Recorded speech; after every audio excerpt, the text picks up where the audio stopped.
Hey YouTube, it's Andrew with Off-Grid Solar Smart House. Back out with another video, and today I'm going to give you guys all the information you need to make an informed purchase on your next solar generator. There's 5 key things. You got your inverter, you got your battery, your AC input, your DC input, and what I like to call the bells and whistles. Let's dive in. Number 1, we have the inverter. The inverter is very important. It dictates what we can power on our solar generators. Do you guys want to power microwaves, air conditioners, air fryers, coffee makers, or do you guys want to power laptops, fans, portable lights, and TVs? So the inverter size dictates what we can do. I'll give you guys an example. If you guys had a solar generator with a 300 watt inverter with a 600 watt surge, and you had a TV you wanted to power, and the TV draws 100 watts, you could throw 3 of those TVs on your solar generator and it would handle it no problem. If you threw a 4th TV on there, your solar generator probably could handle it for 40 seconds to a minute, and then it would turn itself off to protect itself, right? Do you remember when you grew up and you're vacuuming and your mom might have turned the microwave on and the power went off to your house? You had to go outside to the breaker and flip that switch. It's the same concept. Too much power, system couldn't handle it. So your inverter really dictates what you can do. Do you want to have to power a microwave, which requires around 1500 watts? You would need a 1500 watt inverter size. Maybe larger just in case, right? Go to the 2000 watt inverter size. So inverters are very, very important. And when searching for, when you find your solar generator you think you might want to purchase, make sure it's a pure sine wave inverter. What does that mean? It means it's clean energy going to your appliances and devices, and the energy won't harm them. Second is the battery. The battery and the inverter go hand in hand. There are 2 different types of chemistries in the solar generator batteries. The first is the lithium. The range for this is 800 to 1200 life cycles, and then it's the end of life for it. It's done, it's dead. Then you have the LiFePO4, short for LiPo4, and these range from 2000 to 3500 life cycles, and these are the best ones to get because after the 35 life cycles, 3500, they degrade maybe to 80%. So they just last forever, guys. That would be the best bet to get. If it's a little bit more, but it has LiPo4, always go with the LiPo4 batteries. They last a lot longer than the lithium. Now, let me give you an example of the batteries. The batteries determine how long I can run my TV for, how long I can run my air conditioner for. If I had a solar generator with a 1000 watt inverter with a 1000 watt hour battery, which is also known as 1000 WH, watt hour is what it's called. And I had a TV, and the TV draws 100 watts. Well, my inverter can handle it, right? Because it's only 100 out of the 1000. And then I can power it because the battery is 1000 watt hours. I can power that TV for roughly 10 hours. I hope that makes sense. Imagine if I had 10 TVs on that same system. I can power all 10 of those TVs for about 1 hour, right?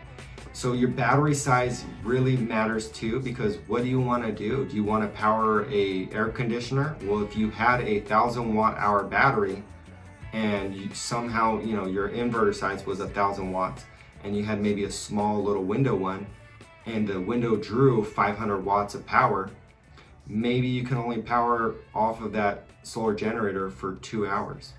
I hope that makes sense. That's the easiest way I know how to break it down. Your typical battery size ranges are around 100 to 300 on the smaller end of the solar generators, to 300 to 600 on the medium size. On the larger ones, they're around 1000 to 2400 watt hours, and then the largest I've seen are 3000 to 5000 watt hours. They're massive. Okay. Number 3, AC input. How quickly do you want to be able to charge your device from AC power from the wall, right? Imagine you have a 1000 watt hour battery, and then you have a that system can only bring in 160 watts from the wall, from AC power. Well, that would take you roughly 10 hours to charge. So do you want to charge that thing in 10 hours or 1 hour? The most I've ever seen a system take in from the AC was 1500 watts, and it was a 1500 watt hour battery, which charged in around an hour and a half. So your AC input is very, very important because it dictates how much power you can put into the system from AC. How quickly do you want to be able to charge it from AC power? Okay, number 4 is the most important, in my opinion, the DC input. How quickly can you charge, or how much DC power can you bring into these systems is very important because it dictates solar, right? You can, DC power is, solar is DC power. How much solar power can you pump into these guys? And typically they range on the smaller end, it's around 100 to 200 watts of solar. On the medium sides, it's 300 to 600. On the larger solar generators, it's like 600 to 1200 watts of solar. And then the largest systems I've seen, they could take in 1500 to 3000 watts of solar, which is absolutely insane. So DC input is very crucial. You can capture wind, and then it converts it, and you have a little thing that can convert the wind power from AC to DC and then bring it into your box, your solar generator. There's hydro AC, and then you convert it to DC. So a lot of cool things you could do with DC. You can charge it from your car, from external batteries. So DC is very, very important. How quickly do you want to be able to charge your device with a DC source? Number 5, I call the bells and whistles. The bells and whistles are just the features and the outputs. Some devices have, on the smaller ones, might have a flashlight, some have 2 flashlights. Some devices have storage components where you can put all your cables in there. Some of the devices have Wi-Fi or Bluetooth, so you can check the status and turn stuff on and off from your phone. Some of the devices have handles, so you can carry them around and with wheels built in. Some have UPS, battery backup. What does that mean? It means if you had a TV plugged into your solar generator and then your solar generator plugged into your wall, if your house lost power, your TV would stay on, especially if you're watching it. There would be no interruption. Some of these devices have all the features, right? Some devices have more AC outlets. Some have 3, some have 5, some have 6, some have 4 USB-C outputs, some only have 2, some have Wi-Fi charging on the top, some don't have any Wi-Fi charging. So the bells and whistles are out there. Some of the units have all of the bells and whistles, or not, if not most of the bells and whistles.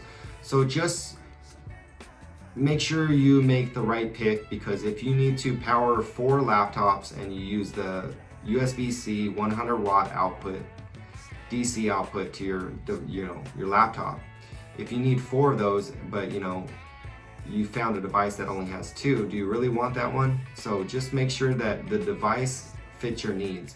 If you have found a device that only has 2 AC outputs, maybe you wanted one that had 4.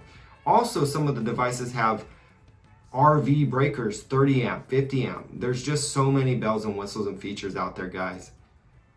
Well, I hope that helps you guys out there. If I missed something, just comment down below and I'll do my best to respond. Hit that like button, hit the subscribe button. Thanks for watching.